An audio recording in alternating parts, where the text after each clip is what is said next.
Dur kan hin danda'amne amma danda'ameera. Itoophiyaa keessa teessanii baay'ina namoota viidiyoo keessan ilaalaniidhaan maallaqa tiiktookii irraatii argachuu amma danda'amee jira. Akkamitti gaaffii jedhuudhaaf lookeeshinii tiiktookii keessanii jijjiirraa intarnaashinaal tiiktookii kan ta'e banachuun amma danda'ameera.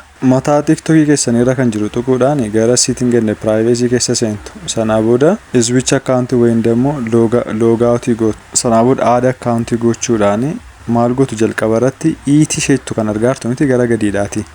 Ishee kana dhuftanii tuqxu. Yeroo kana lookeeshinii biyyoota kan biraan isiniif fida. Yeroo kana deemtanii gara biyyoota barbaadanii yookaan Yuunaayitid Isteet yookaan immoo Yuunaayitid Kingideemii gootan. Amma Yuunaayitid Kingideemii godheen jira argaa jirtu adeema yaa.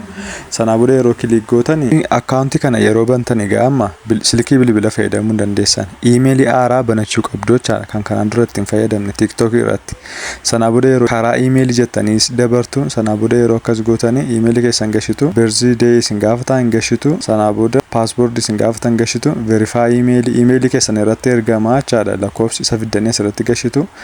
Bakka akkaawuntiin keessan banattaniittu jechuudha. Amma egaa akka nama Yuunaayitid Kingideemii jirutti fayyadamuu jalqabdaniittu jechuudha. Fakkeenyaaf cheekii gochuudhaaf akkaawuntii keessa yeroo seennu akkaawuntiin infoormeeshinii yeroo tuqnu kunoo nuuf fideeraa jechuudha. Yuunaayitid Kingideemii jedhee lookeeshinii akka achi jirutti fayyadamnaa jechaadha. Karaa ittiin cheekii goonu kan biraan amma immoo tiiktook istuudiyoo keessa seennaa. Sanaa booda monetaayizeeshinii yeroo dhufnee xunnu maal nuuf fida piroogiraamii ishee kanadha jechuudha.